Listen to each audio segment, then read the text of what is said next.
Are you coming to the tree where they strung up a man? They say murder three.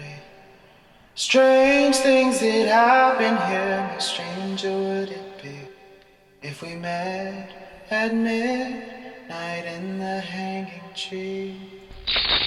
Welcome to Strange Things, broadcasting from the Arkanasa Radio Studios in Laredo, Texas.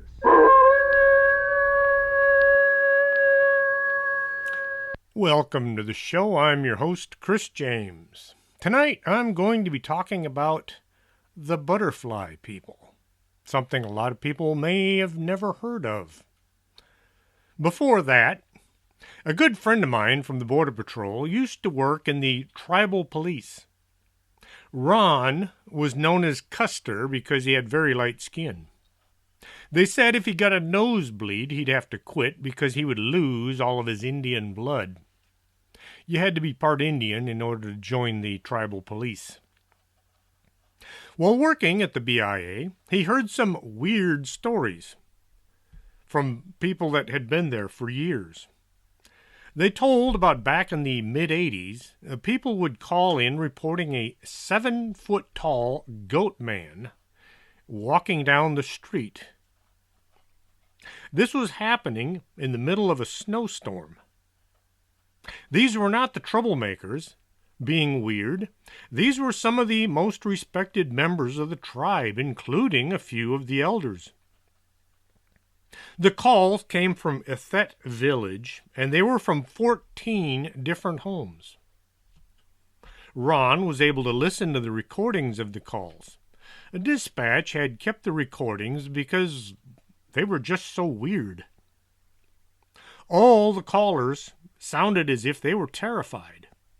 They were in a panic, yelling, screaming for somebody to come do something about this beast. The thing they were seeing was covered with hair, and it had no clothes on. It was walking on hooved feet, and it had horns. Some said it was obviously male.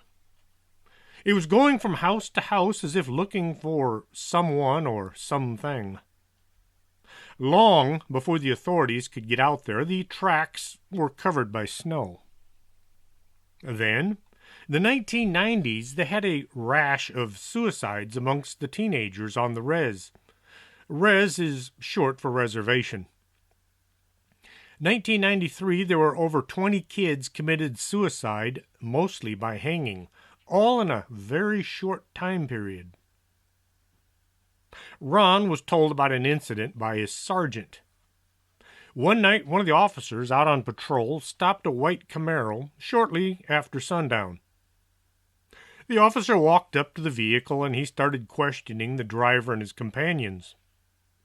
The kids all gave their names and the driver told the officer where they had been headed. The officer went back to his car and called dispatch and said it looked to him as if the whole bunch were on drugs. They were all acting very strange, and he said their skin was very pale. The radio operator took the names of all the kids and then got kind of really excited, saying all of these kids had been found dead by suicide just the day before. As the officer was talking to the radio operator, the car took off, driving away as fast as it could go. The officer began chasing the fleeing car, but he was only able to watch as the taillights vanished into the distance. Thinking he just might have the upper hand, the officer drove out to the address that was given by the driver. The house was abandoned. There was one dead kid inside, dead from hanging. The license run by the officer came back to the driver, but the car was never found. Ron listened to the dispatch recordings of this one as well. Ron told me about how the Arapaho children always talked of a creature that looked like a clown that would come out of nightmares and it would terrorize children in the night. One night, Ron was on duty, and he took a call to respond to one of the HUD houses it was about 3 o'clock in the morning. There was about half a foot of snow on the ground. The parents met him at the door in a panic, saying their 10-year-old son was missing. Ron could see one set of small tracks in the snow leading away from the house. He followed the tracks, and they led to a small cluster of trees in the middle of a field. He could see the tracks went into a big pile of brush, but they didn't come out the other side. He pulled some of the brush away, and he found the kid covered in branches and leaves. The kid was shaking and crying. Ron wrapped him in his uniform jacket and took him back to his house. The kid told him he had seen the clown, and he was so scared he ran away into the brush and hid. Law enforcement gets to see some of the worst sides of most people they encounter. Few are willing to pass on their bizarre stories unless you work with them or some other agency. Ron had a bunch of other stories that he told me, but due to time, I'll have to put them in next week or maybe the week after. I just finished reading What Are the Odds by Mike Lindell. You know, the My Pillow guy. I was listening to Mike Rowe doing his podcast called The Way I Heard It. It's a collection of short stories for the curious mind with a short attention span. The trick is Mike Rowe will talk about someone from the past who did some unbelievable thing. Something good, bad, or otherwise. Something you might never associate with them, such as surviving an airplane crash, or maybe they invented something everybody needed, or they got knocked unconscious by their best friend, or maybe they were saved by being colorblind. As you listen, you have to try figuring out who he's talking about. The name won't be revealed until the very end, but there will be a lot of clues as you listen if you know who he's talking about. The episode about Mike Lindell was amazing, and so I had to buy the book and then read it. All I can say is, holy cow, I'm surprised Mr. Lindell survived. Yes, me and my wife both have a My Pillow, and I must say I love it. Might just buy a few more. If you'd like to know the story behind the pillow guy, check out What Are the Odds by Mike Lindell. It's quite a story. You might not believe it, but I do because, well, I have my reasons. I would say my wife Lulu suggested tonight's show, but she didn't. We were talking about something else and the thought popped into my mind, and I asked her if she remembered the story of the butterfly people. And she said she'd never heard about them. So I told her the story. Talking about it, this got me to thinking, how many folks out there don't watch the same shows as I do or listen to the same podcasts? I sometimes think everybody thinks the same way I do, but I talk to people and then I discover that they don't even know what I'm talking about half the time. I'm surprised when they act like I'm talking about crazy things. My peer group is getting smaller every week. I get a kick out of some of the people I meet for the first time. They must think I'm just some normal guy.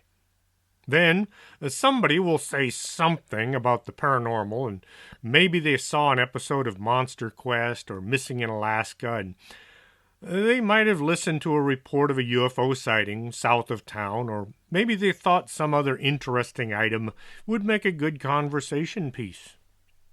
Then, if someone asks me about anything along these lines, there's going to be about a 30 to God knows how long lecture, informative response, whatever you want to call it. Unfortunately, I will get sidetracked and wind up talking about all kinds of odd things. That's why I use notes to do my show. If not, by the end of the hour, I might be talking about any one of 100 different subjects. I can change subjects in the middle of a sentence. But as I'm talking about these various subjects, some people will be fascinated. Some will come up with a good excuse to go somewhere else. I guess some people just aren't that into the paranormal as I am. Have you ever seen a tornado? Not on TV, but real life. Look, there it is. We're all gonna die. That kind of thing. Way back when I was young, we saw 4 tornadoes at once. I can't say how long ago it was, but my dad had one of those brownie cameras. The kind you look through a tiny little viewfinder. If you wanted a portrait photo instead of a landscape, you just turned the camera on its side. There was a second viewfinder. The camera was a simple box with film and a lens. He stopped the car on the side of the road one day, and we got out to watch as tornadoes were moving along maybe about a mile from us. Not one, not two. There were 4 tornadoes in a line. He clicked one photo.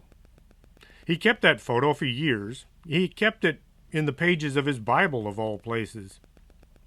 Sometime, maybe 30 years ago, he lost the photo. I don't know if he loaned it to someone or he put it down someplace and forgot it.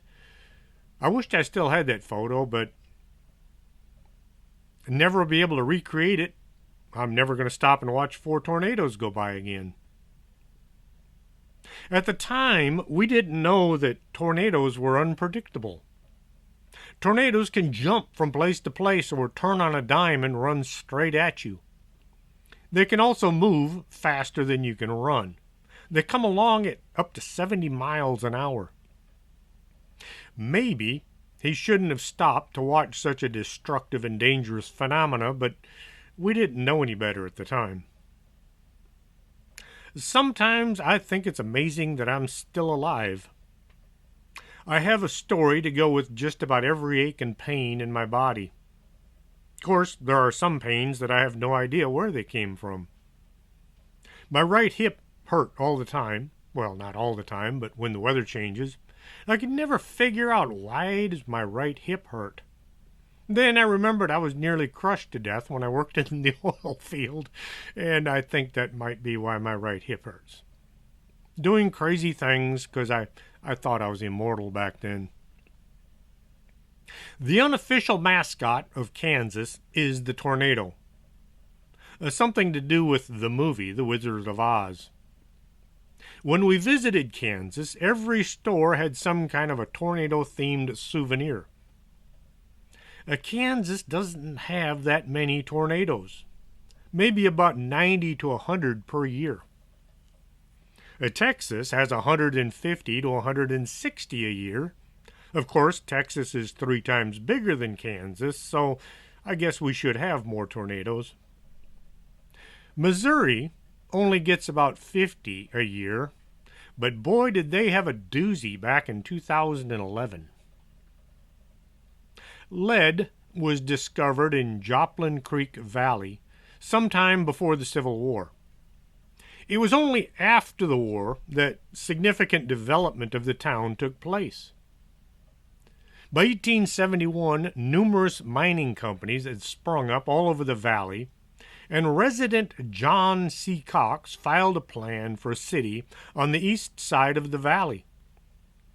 Cox named his village Joplin City after the spring and the creek nearby, which had been named for the Reverend Harris G. Joplin, who settled on its banks about 1840. In 1933, during the Great Depression, the Notorious Criminals Bonnie and Clyde spent some time in Joplin. They robbed several area businesses. Tipped off by a neighbor who recognized the pair, the Joplin Police Department attempted to apprehend them. Bonnie and Clyde wound up killing Newton County Constable John Wesley Harriman and Joplin police detective Harry McGinnis. Then they escaped. They left in such a hurry they were forced to leave most of their possessions behind, including a camera. The Joplin Globe developed the print of the film, which showed legendary photos of Bonnie holding Clyde at mock gunpoint, and of Bonnie with her foot on the car fender, posing with a pistol in her hand and a cigar in her mouth. These became legendary photos of the two. The Barrow Gang was a group of about 8 men, including Clyde Barrow, and one woman, Bonnie Parker. On occasion, there were other women with Bonnie, but she was the constant member. Eventually, the Barrow Gang became the Bonnie and Clyde Gang. The 8 members of the gang never actually committed any crimes together as a group. Instead, they robbed banks and stores in small groups of 2 or 3. They hung out together and they shared in the spoils. The group as a whole never acted together as a gang. In the early 1930s, during the Great Depression, money and food were hard to obtain. Families tried to keep a roof over their heads and food on the table. Very few had anything extra to spend on even clothing, let alone luxuries like jewelry. John and Medora Butcher moved their jewelry store business from downtown Hillsborough to the edge of town, where they could also live on the premises. They sold more than just jewelry. It was more like a general store with anything you could get on the shelf. April 30th, 1932, 3 men in their early 20s entered the store and they asked to look at some watches. The 3 then looked at all the timepieces and kind of wandered around looking at everything in the store. After being there for over an hour, they left without bothering to buy anything. Then, at about 11 o'clock at night, the Butchers heard somebody knocking on the door to the store.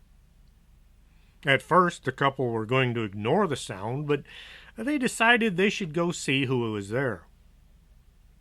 The men knocking said they were the customers from earlier and they'd come back wanting to come in so they could buy some things. Money being tight, John let the men in and they bought some guitar string. A man handed over a $10 bill. Medora needed to open the safe so she could get change. As she was in the back room, she heard a gunshot. She turned to see her husband dead on the floor. The men fled with $40 in cash and a bunch of jewelry that came to about $2,500. That's the official story, but I heard they also stole some tires as well as the Butcher family car. The Hill County Sheriff's Department was called. Thinking the criminals might have escaped by way of the highway that ran through Hillsborough, they contacted Dallas, Fort Worth, and Waco police for help. The Dallas Police Department provided photos of potential suspects, and Medora Butcher identified Clyde Barrow and Raymond Hamilton, who were members of the Barrow Gang, as 2 of the 3 criminals. Later that week, the police put out the following notice requesting help from citizens. The notice said, on the night of April 30th, 1932, J.N. Butcher, a prominent businessman in Hillsborough, was murdered and robbed by 2 young white men described as follows, and then they go into the description of the 2. After 7 months on the run and more crimes during this time, Hamilton was arrested, and they took him back to Hillsborough. His first trial ended in a mistrial, and Hamilton remained in the Hill County Jail awaiting his second trial. Residents were all on edge, thinking that Clyde Barrow and his gang might try to break the man out of jail, so anybody coming into town that was not known to the locals was watched for any suspicious activity. On the afternoon of March 23, 1933, Hamilton and two other inmates managed to slip up behind two deputies who at the time were bringing another man into the jail.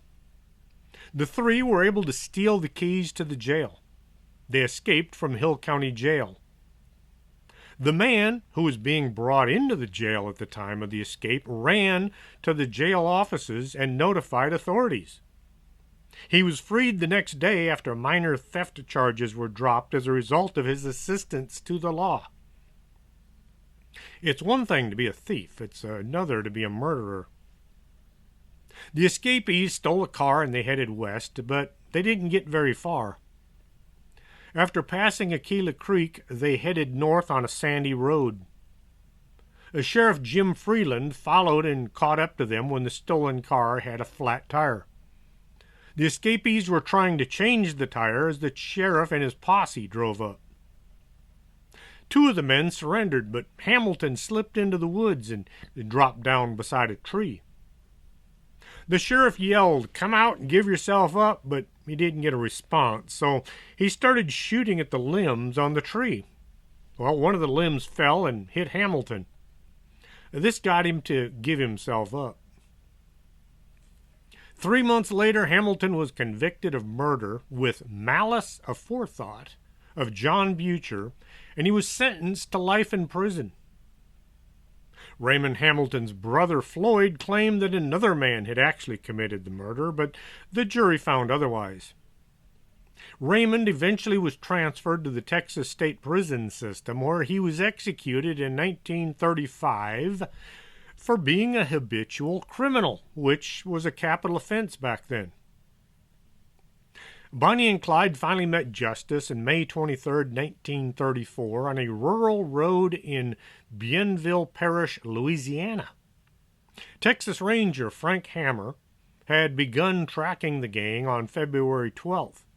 He'd studied the gang's movement, and he found that they swung in a circle, skirting the edges of 5 western states. They were using the state line rule, which prevented officers from pursuing a fugitive into someone else's jurisdiction.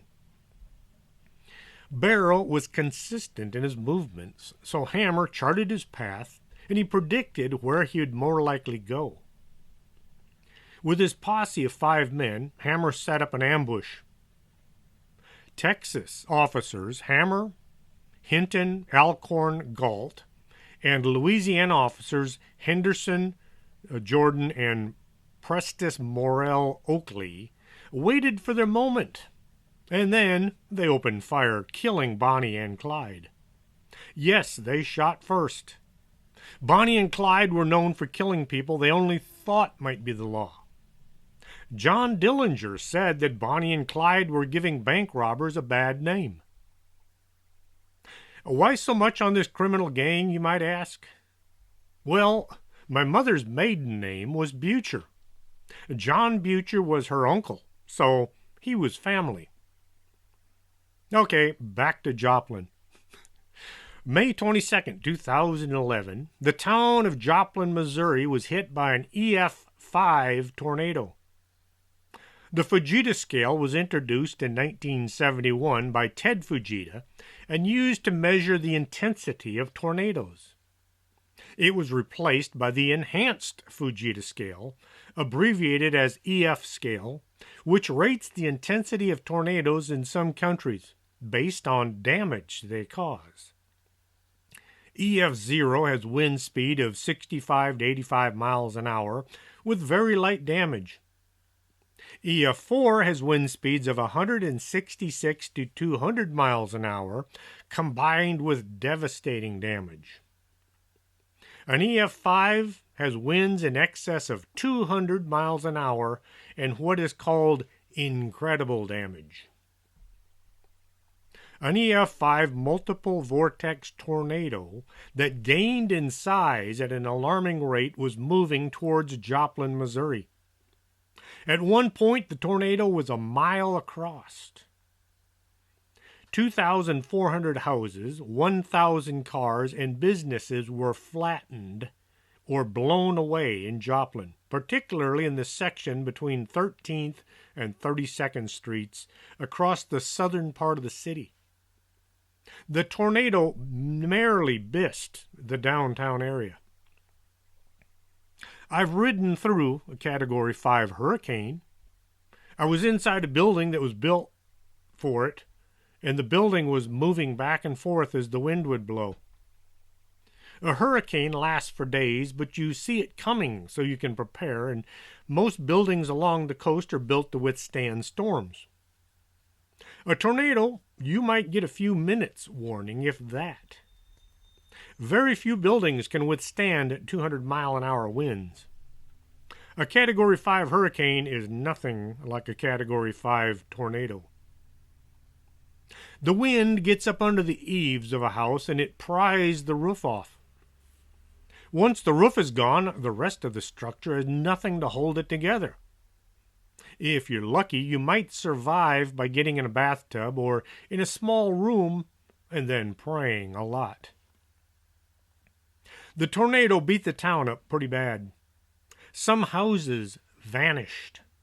Nothing left but the foundation. Trees were ripped from the ground, and pavement was pulled up from the streets. The tornado lasted for about 30 minutes and left a trail of destruction a mile wide and 22 miles long. Immediately after the storm had passed, people began searching for the injured, for survivors. This is a messy thing to do. A building has collapsed. There might be people under it, but you can't figure out where they might be. They could be right on the edge, or they could be right in the middle. High up in the pile or down near the bottom. All you can do is start pulling bits and pieces away, hoping to find someone still alive. People died in the tornado, but people also survived. Some of these people had some very weird stories. With that, I'm going to play a couple commercials. I'll be right back after this, so don't go away and don't forget to stay near your radio. You're listening to Arkanasa Radio.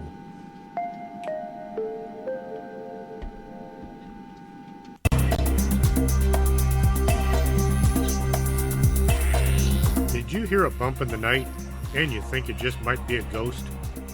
Contact the Laredo Paranormal Research Society at laredoparanormal@hotmail.com.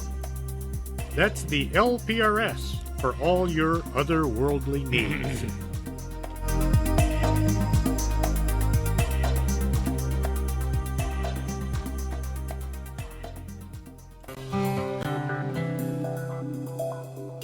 Are you taking care of your skin? Or are you going to wait and see how time treats you? Take care today by contacting Lourdes James, Independent Beauty Consultant, at 956-723-3019. Don't let time get the best of you.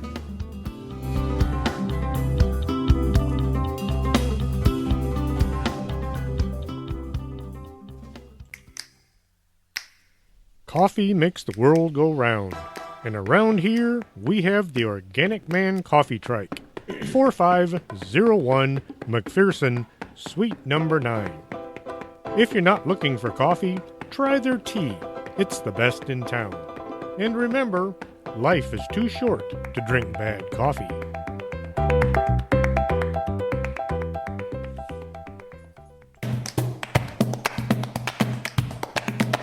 Did you go out UFO hunting and couldn't focus on the sky? Swing on by Del Norte Optical, 107 Calle Del Norte, right across from the Embassy Suites. That's not a weather balloon, that's a flying saucer.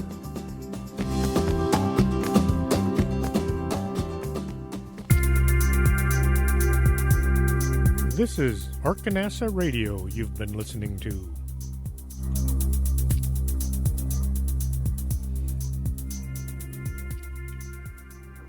And welcome back to the show. Back in Joplin, a 2.5-year-old girl was in a car with her father when the tornado came tearing through. It lifted the car off the road and tumbled it across the yard. The two occupants within were shaken but completely unharmed. Can you imagine the conversation going on? Well, there wouldn't be anything to hear. The tornado makes a lot of noise, like being hit by a train.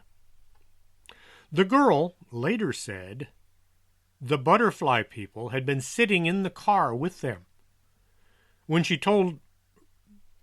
was told that no one else had been in the car, she insisted there were butterfly people in the car with us. If you have the imagination of a 2.5-year-old, you're sitting in a car that is being flipped over and over. All you think is, there are people here with me, and they have wings like a butterfly. Does that make any sense to anyone? You'd think she'd be seeing all kinds of things, but butterfly? Some folks say she saw angels. I've never seen angels depicted with butterfly wings. They always show them with dove wings. Why the colors? What was this kid seeing? A young boy was riding in a pickup with his dad as the tornado came raging through town. The boy saw another vehicle picked up by the twister, and it was flying through the air straight for him and his father. As the car was about to hit, the boy said he saw angels push the car away so it missed them by mere inches. He said these angels had multicolored wings. The boy's dad said he didn't see any angels or butterfly people, but he did see the car heading straight towards him, and he said he was amazed that at the last second it seemed to turn and go a different direction. The father thought it was very strange how the vehicle did that. When he heard his son's explanation, the father didn't deny what he was being told. A mother and a young daughter were also caught in the tornado as they're sitting in their car. They managed to crawl out of the vehicle and took refuge in a nearby ditch. The tornado relentlessly approached, destroying everything in its path, yet, amazingly, it left these two uninjured. After the noise and the wind had moved on, the girl said to her mother, "Weren't they beautiful? Did you see how beautiful their wings were?" When the mother told her daughter that there had been no one else anywhere near them, the girl insisted that they had been surrounded by winged angels with rainbow-colored wings as the tornado passed. These colorful angels had kept the tornado away from her and her mother. A 5-year-old boy was caught outdoors when the tornado came roaring through town.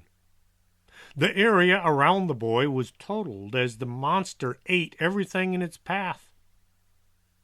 As rescuers moved through the area looking for victims, they found the boy. He was not only unharmed, the debris was piled up around him as if some kind of a force field had been protecting him. When the boy was questioned, he said, as the twister was coming towards him, he saw 3 figures come from the other direction. They formed up around him, standing there, holding back the storm.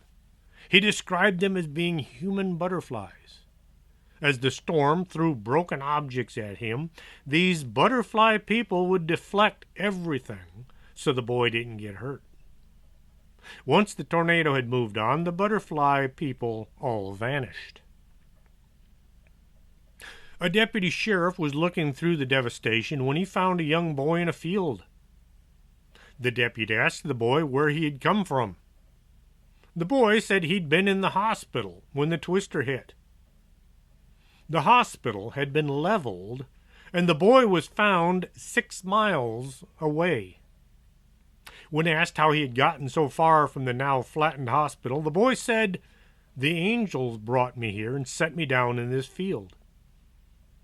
The deputy looked the boy over and he found no signs of injury, not so much as a scratch. Another story, a young boy was caught outside with his father. The wind was blowing so hard it took his father's shoes off. The boy and his father survived unharmed. After the twister was gone, the boy said they had been protected by people who looked like butterflies. The butterfly people had stood over them and held the storm away.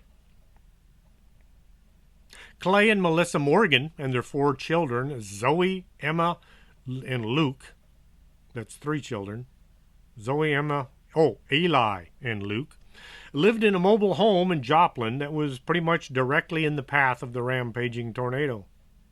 You know mobile homes are tornado magnets, right?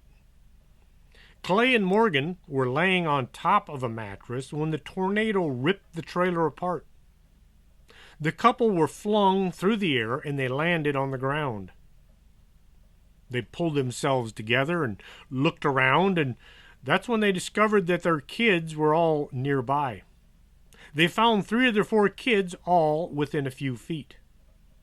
Eli was still missing, so they began searching the surrounding mess. There was a green rug rolled up like a burrito. Somebody was inside. They carefully unrolled the carpet and they found Eli. He was fine. He said a man had flown over him and protected him from the twister. The couple were never able to figure out where that green carpet had come from. It wasn't theirs. Somewhere, someplace, a green rug had appeared out of nowhere and wrapped itself around their son. Pastor Wormuth said that something very mysterious had happened at the church that was being attacked by the tornado. The storm arrived during a service. At the time, the congregation ran to the basement. As the twister hit, the church walls collapsed and debris fell down into the basement, pinning some of the people there. As the tornado was moving away, a group of 6 very large, very well-muscled men came into the basement, and they began removing the walls and the debris that had fallen on top of these people. Once everybody was safe, the men said there were others in need of help, and they all left. A few minutes later, the rescue teams arrived to check on the people in the church. When asked about the other rescuers, the team said there weren't any other teams around. They were the first group to get into the area. The lead rescuer looked at the debris that had been moved and wanted to know how it had been moved. He said these things were way too heavy for anybody, not even 6 men, to be able to lift. It should have taken a heavy crane to lift the concrete walls off of these people. A 14-year-old Emily Huddleston was on her way from her brother's high school graduation when the tornado hit. The vehicle they were in was tossed through the air and it landed 2 blocks from where they had last been on the street. The only one injured in the car was Emily, who had a piece of debris stabbed through her leg. She was hospitalized for a few days, and once she was out, she began having some very weird experiences.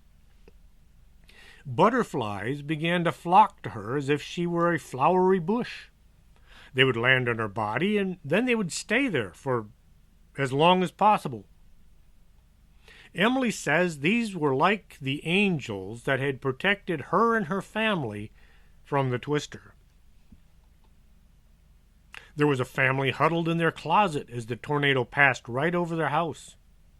As the roof was peeled off, the daughter looked up and saw a butterfly person hovering just above her family. Once the storm had passed, the butterfly flew away. Grigsby was 14 and Lillard was 10. They were in their grandparents' truck when the tornado hit. The 200-mile-per-hour winds picked up the truck and tossed it more than 300 feet across the parking lot. Grigsby was thrown from the vehicle. Lillard was pinned inside. But they both saw the same thing. People with wings. A hand touched Lillard's shoulder as she lay in the wreckage of her grandparents' vehicle. She thought it was her cousin Grigsby, but when she looked, what she saw was a pair of butterflies. One had brown hair and the other was blonde. She said it was kind of calming. They stood over her and she felt as if they were helping her. Lillard had a piece of the truck stuck through her body. It had somehow miraculously missed any vital organs by mere inches. She said she didn't feel any pain while waiting for the rescue team to pull her out. They found her cousin Grigsby inside what was left of the store. When the rescuers found him, they were convinced he was dead, and he was shipped off to the makeshift morgue. Well, once at the morgue, somebody discovered the boy was very much alive, despite looking as if he had been mangled in the storm. There were a lot more stories that all went about the same. A family or just one child were in the heart of the storm when somebody with wings, like a butterfly, had come and protected this person. Not a single adult saw any of these beings, only the kids. All the stories that I could find, nobody under 14 said they ever saw the butterfly people. Not everyone was saved.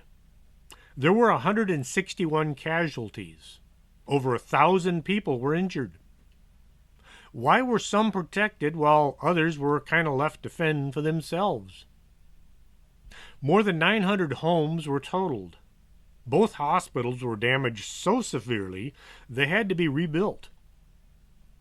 The tornado left a swath through the town that looked like a giant eraser had just been drugged through it. Some buildings were nothing but the foundation. What was it all these kids saw? In the heart of a tornado, if anything, you might expect the kids to say they saw an angel with the wings of a dove. This is how angels have always been portrayed. So, where did the butterfly look come from? Just before the storm had hit, there was a mural artist, David Lowenstein, who had visited Joplin, scouting out a site for his next project. After the tornado, Lowenstein didn't know what would become of his idea. He was still interested in doing a mural, but he didn't know if the town would like it. He visited Joplin and he asked for ideas. About 200 kids submitted drawings. Most of them showed butterfly people. So, Dave painted a giant mural on the wall of the Dixie printing shop. The mural shows a bunch of butterflies all over the place, but they don't look like people. Butterflies, but not butterfly people. Adults don't seem to grasp the magnitude of what these kids had seen. Had they seen angels, wouldn't you expect the angels to have the wings of a dove, like what you see in biblical paintings? Plus, why were only kids under 14 able to see them? The folks in the church said the rescuers were just a bunch of men who showed up to help. No wings, no colors. I searched for other reports of humans with wings like butterflies, but there are none. There's no historic reference for these kids to have drawn on to see what they were seeing. In a high-stress situation, you might see some inexplicable things. The mind can put images into you that you think are coming through your eyes. Why would all of these kids see people with brightly colored wings during a tornado? It's not the kind of thing you'd expect. The only answer I could come up with was these kids were seeing beings from some unknown world or dimension that showed up during this one tornado, saved countless lives, and then vanished, never to be seen again. May 16th, 1986. In a small town of Cokeville, Wyoming, Two people walked into the local elementary school and took the town's children and the teachers hostage. David Young was mentally troubled throughout his life, but for a time he was able to actually create a career. He earned a degree in criminal justice at the Chadron State College in Nebraska. Then he was hired as the Cokeville town marshal, 1970s. During his 6 months in that position, he met and married local waitress and singer Doris Waters. And soon thereafter, he was dismissed from the position after the 6-month probationary period. Nobody said why they let him go, but he was pretty much told to pack his bags and leave. The newly married couple left Cokeville and they moved to Tucson, Arizona. They had both been married before and they both had children. Doris had a daughter and David had 2 daughters. His youngest child, Penny, was living with them at the time. The couple found a new home in a trailer park. Doris took on part-time work as a housekeeper and waitress, but David became increasingly isolated. He began composing his philosophical manifesto, Zero Equals Infinity, in which he argued for a new world order, or as he called it, a brave new world. If you have a friend or relative who's writing out their manifesto, maybe you should contact the authorities. Inactivity is bad for the mind. If you sit around too long without something to focus your energies on, you can wind up in a very bad place. For David's longtime friends, Gerald Depp and Doyle Mendenhall, his treatise manifested as a get-rich-quick plan that he called the Biggie. What they didn't know was that he planned to take over Cokeville Elementary School and hold the children hostage, demanding $2 million for each kid. Then he was going to detonate a bomb, transporting the money, the children, and himself to his brave new world, where he would become like a god, ruling over all of the hostages forever. David planned to negotiate with President Ronald Reagan before setting off a bomb that would take them all to a new world where he would reign supreme. He had targeted the tight-knit community, noting in his journal that if you threaten one, you had all of them at your mercy. The United States has a policy of never negotiating with terrorists. The reason is if one terrorist gets anything from his actions, others will follow in his footsteps. By simply never negotiating, it takes away the idea of maybe getting something through threats. In David's writings, he explained that the imaginary world of zero equals infinity felt as if it were his as well as the Cokeville's children's last resort. What made him think he knew what was best for a bunch of kids he had no connection to just shows how warped his thinking had become. Young clearly understood the nature of his planned crime. He kept the real nature of his actions secret from his 2 friends, only revealing the plan to Depp and Mendenhall as they were driving to the Cokeville Elementary School. When his 2 friends understood how the plan was really going to go, they refused to participate. It's one thing to take the kids hostage, it's another to commit murder, and in such a great extent. Well, David held the 2 at gunpoint while his daughter and wife handcuffed them and left them inside the van. Shortly after 1 p.m., mother, father, and daughter abandoned the van and walked through the school's front doors. They brought with them hundreds of copies of his manifesto, Zero Equals Infinity. They had 9 handguns, 4 rifles, and a gasoline bomb in a grocery cart with a shoelace trigger that was attached to David's wrist. The bomb was an improvised explosive device constructed in a small two-wheeled shopping cart with two baskets, one on top of the other. The two baskets contained a gallon milk jug filled with gasoline that was wired with a blasting cap. Below the jug, in the bottom basket, were two tuna cans filled with a mixture of aluminum powder and flour that would aerosolize and then explode in a combustion, each with their own blasting cap attached. A lot of people don't realize that flour is explosive. That's what causes a lot of grain mills to go into orbit.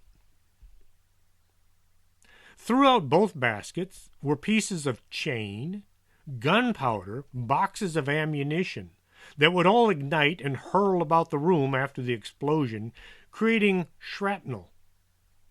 The mechanism was triggered by what's called a Deadman Switch, consisting of pieces of wood separating two metal connectors within the jaws of a clothespin, forming an incomplete circuit. The circuit was powered by a 9-volt battery. Once the wooden piece was removed, the two metal connectors completed the circuit, detonating the bomb. The wooden piece was tied to David's wrist by a string. The idea of a Deadman Switch is if authorities try to shoot the terrorist, the bomb will detonate even if the person holding it is incapacitated or dead, thus the name Deadman Switch. As they were walking into the school, Penny suddenly realized what was about to happen. As she decided she didn't want any part of that, she ran back to the van, jumped in, and drove to town hall, where she reported what her father and stepmother were about to do. Depp and Mendenhall were found still in the back of the van, handcuffed but unharmed. At the school, David set up the bomb in the center of classroom number 4. Doris went room to room, gathering the students and the faculty with claims of a surprise assembly. Upon entering, many realized something was amiss, especially as David began distributing and reading from his manifesto. When authorities arrived, he demanded to speak to President Reagan, to whom he'd sent copies of his manifesto, and then he demanded the ransom. There were 154 people crammed into one small classroom. The room was 30 by 32 feet. Not all were students. There were 9 teachers, 6 staff members, 1 person who had been there filling out a job application, and a UPS driver who got caught in the school. How'd you like to be in that position? I just wanted a job. I didn't want to be a hostage. The room was very hot, and the fumes from the gas began causing everybody to get sick. Kids began to cry and try to leave. The teachers begged David and his wife to let the kids go free, offering to stay behind. They swore they wouldn't try anything. In an effort to air out the room, a few windows were opened. One of the teachers placed masking tape on the floor around the bomb and told the kids to stay away from the device, which was in the center of the room. Teachers then began asking permission to bring in books and art supplies, games, things to keep the kids calm. One student was celebrating their birthday, so everybody sang happy birthday, even though it wasn't a very happy occasion. Doris even tried to soothe the students' nerves by telling them to think of the day as a story or as an adventure movie. People like adventure movies as long as they're not starring in them. As this was all happening, parents and authorities began gathering at the opposite end of the school. Tensions were running high, and many in the tiny classroom began to pray. David finally left, had to go to the bathroom, so he entrusted the bomb to Doris. Doris was in the process of attempting to direct one of the student hostages, and as she was talking, she moved her arm too far, causing the Deadman Switch to close the circuit. At 4 p.m., 2.5 hours into the standoff, the bomb went off. Teachers began screaming for everybody to get down. A dark cloud of black smoke filled the room. Total chaos ensued. Flames filled the room, setting Doris on fire. She was the closest to the bomb. Several children who were closer were burnt by the burning gasoline. Most of the kids had been sitting near the windows and the doors, so teachers and staff began shoving them out of the room, trying to save their lives. You got a room that's totally on fire. Get people out. Makes sense. David ran back into the room and he found his wife was on fire. To end her suffering, he shot her. Then he began shooting randomly in all directions. The smoke was filling the room, causing him to not be able to aim very well. The music teacher, John Miller, was hit by one of the bullets. He continued helping others to escape. Even though he was severely injured, he did later recover. David Young realized his plans had gone completely afoul. He retreated into the bathroom and he shot himself. Outside, the parents began to surge the police line in an effort to reach their children. They were yelling and screaming their children's names. Many reported not being able to recognize anyone as the students were covered in black soot. Those closest to the bomb emerged with some severe burns. The 79 of the hostages were taken to the area hospital. Beyond anyone's expectations, the only casualties were David and Doris Young. Investigators began searching the classroom, looking for evidence to explain this entire fiasco. They then discovered the bomb had some odd findings. Some of the wires had been cut, but nobody knows by whom. The powdered mixture of aluminum powder and flour had solidified, so when the blasting caps went off, the powder just kind of absorbed the sparks. The biggest surprise was that most of the blast had gone straight up, hitting the ceiling tiles. Doris and Dave had actually tested the exact copy of the bomb before the big day. They'd tested it inside an old school bus, and the ensuing conflagration was spectacular. The bomb should have killed everybody within the room. Something went wrong, but in a good way. The ceiling tiles were blown out, letting a lot of the pressure wave go upwards instead of radiating down to the intended victims. Strange things were being said by the hostages, both adult and children. Adults and children alike reported feeling embraced, as if wrapped in a warm blanket, while they were waiting in the classroom. The experience was especially intense for those who had been praying, which was just about all of them. Stories and drawings emerged of a beautiful woman in white who had told the children to sit by the window. Several children saw angels with the faces of loved ones from each of the people, say a grandmother or a grandfather who had died. They saw these people just before the blast. Jenny Sorensen reported a teacher helping her flee the burning classroom. She had looked at this teacher and then recognized this as being her long-dead aunt. Catherine Payne recalled her dead grandmother telling her, "Listen to your brother," who then instructed her to wait by the window shortly before the bomb went off. Even lead investigator Ron Hartley's son pointed to an image of his grandmother as the angel who'd protected him from the fire. As for the blast itself, embedded in the walls of the classroom, investigators saw what looked like bits of shrapnel in the shape of people, like it was an outline of a person. The blast had been driven outwards towards the walls, but something had absorbed most of the shock. No one was hit by any of the flying debris, yet The shrapnel in the walls looked like someone or something human-shaped had absorbed most of the flying metal. Some hostages reported that the angels had joined hands and forced the explosion upwards. In short, what could have been a tragedy had become a miracle.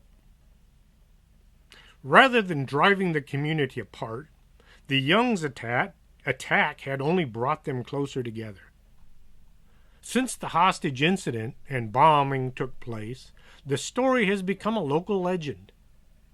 79 injured is a lot better than 154 dead.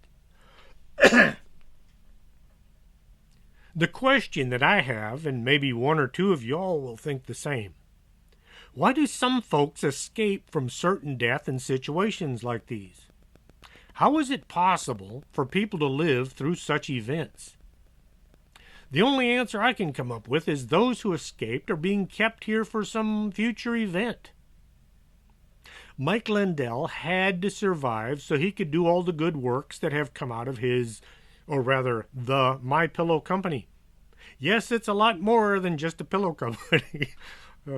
I've got that song playing in my head now. Look into it. They're a very reputable group for the best night's sleep in the whole wide world. You know, that song.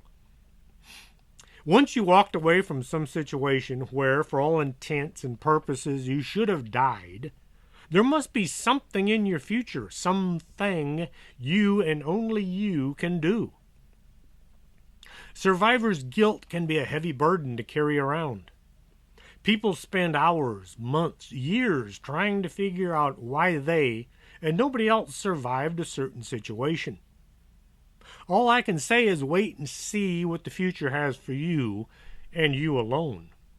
There's some reason you're still here. Hope you enjoyed tonight's show. If you did, pass the word around. Let your friends know what they're missing.